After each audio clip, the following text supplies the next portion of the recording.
For decades, Europe's security has leaned on a single ally. Well, that's all changing, and fast. And this quote right here, it perfectly sums up a huge shift in that transatlantic security relationship.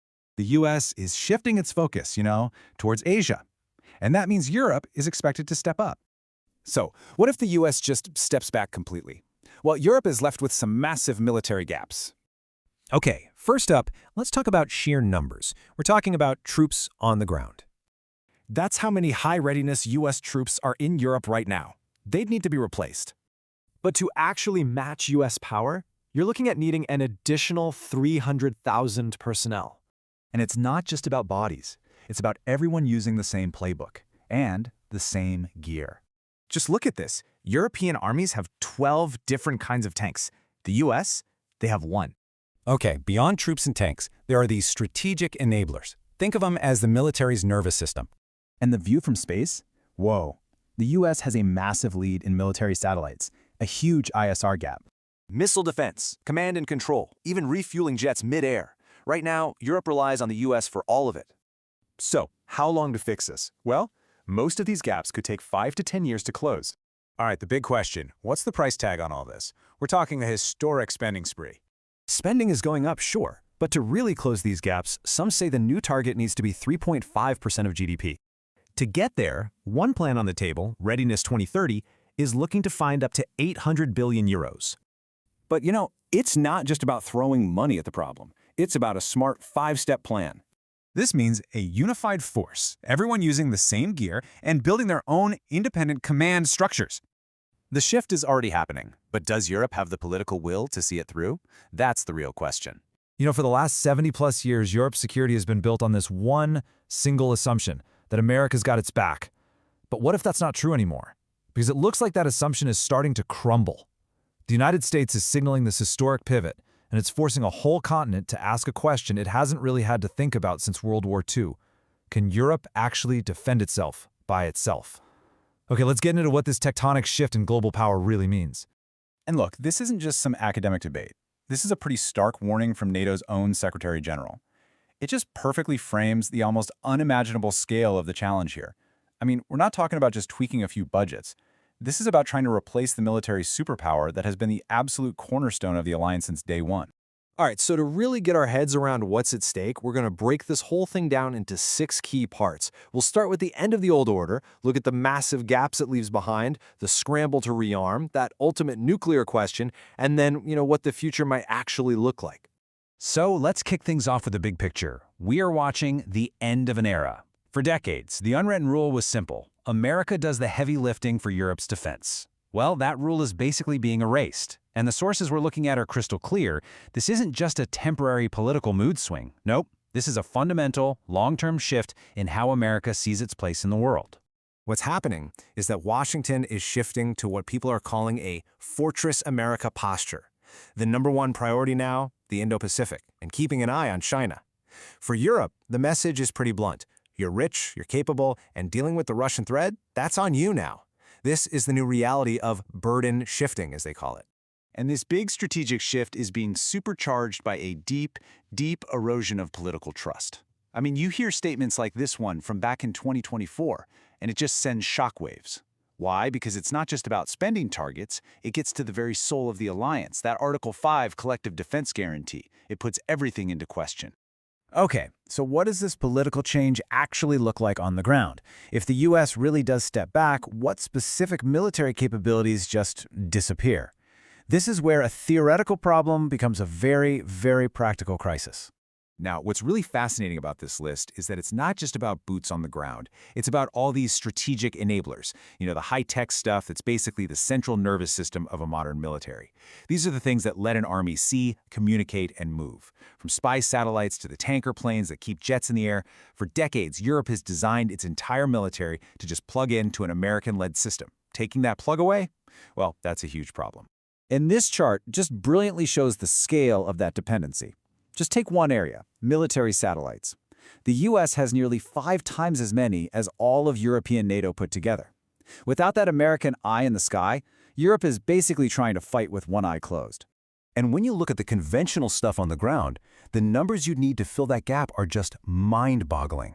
To even come close to replicating the armored punch of the U.S. Army forces in Europe, the continent would have to find an extra 300,000 troops, 1,400 tanks, and thousands of other vehicles. This isn't just rearming, it's a total reconstruction of their military might. Right, so this capability vacuum, it doesn't exist in a bubble. It creates what military strategists are now calling a window of vulnerability, a really dangerous period where a weaker defense could be seen as an open invitation for aggression. And you can bet that's being felt most intensely on NATO's eastern flank, especially in places like Poland and the Baltic states. And the threat everyone's worried about isn't necessarily a full-scale, tanks rolling across the border invasion. It's more likely to be a gray zone campaign. Think about it.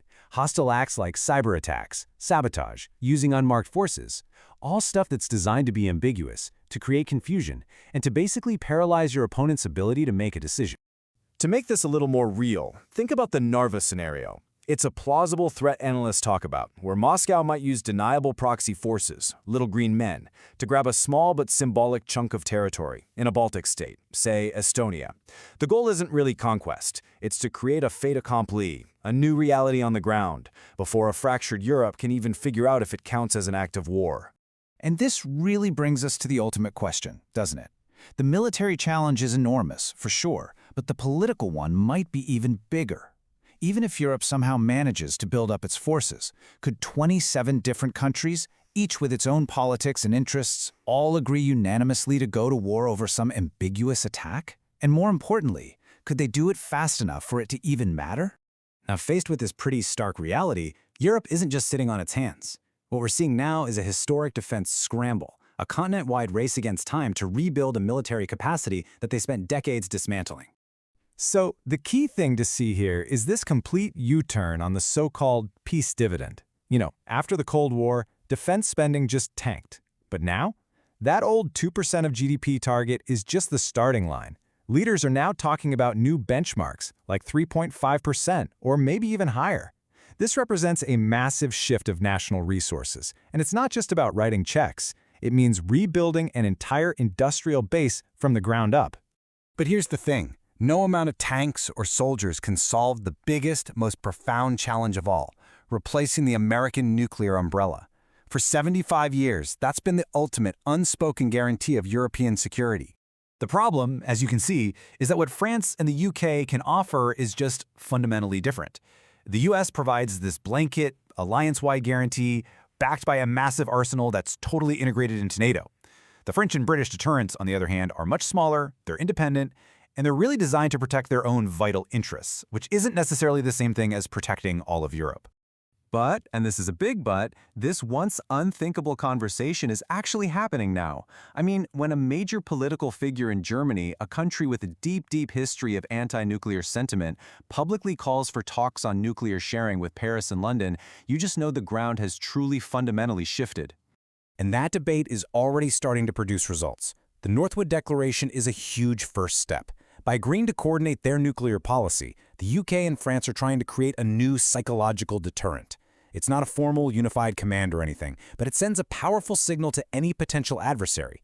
An attack on one country's vital interests could very well be seen as a threat to the others. It's a dual-key kind of thinking. All of this leads us to one final, decisive question. When faced with this incredible pressure, will Europe pull together and forge a new security architecture, maybe led by powers like France and Germany? Or is it all just going to fracture under the strain? The sources really lay out three possible paths forward. The best-case scenario, a Europeanized NATO, where Europe successfully steps up to the plate, fills those capability gaps, and basically runs the alliance itself. A more likely middle-of-the-road option could be these coalitions of the willing, where smaller, like-minded groups, say Poland and the Baltic states, band together to face the threats right on their doorstep. And then, well, there's the worst case, strategic fragmentation. That's where a lack of unity leads some nations to just cozy up to Russia and cut their own deals, leaving the continent dangerously divided and vulnerable. Which brings us to our final thought. The challenge here is immense, right? It's rooted in centuries of national divisions and decades of industrial competition. So the big question is, can 27 nations actually overcome all that history to forge a truly sovereign defense? Or is this whole idea of the hour of Europe just a dream? Answering that will define the security of the continent and, frankly, the world for generations to come.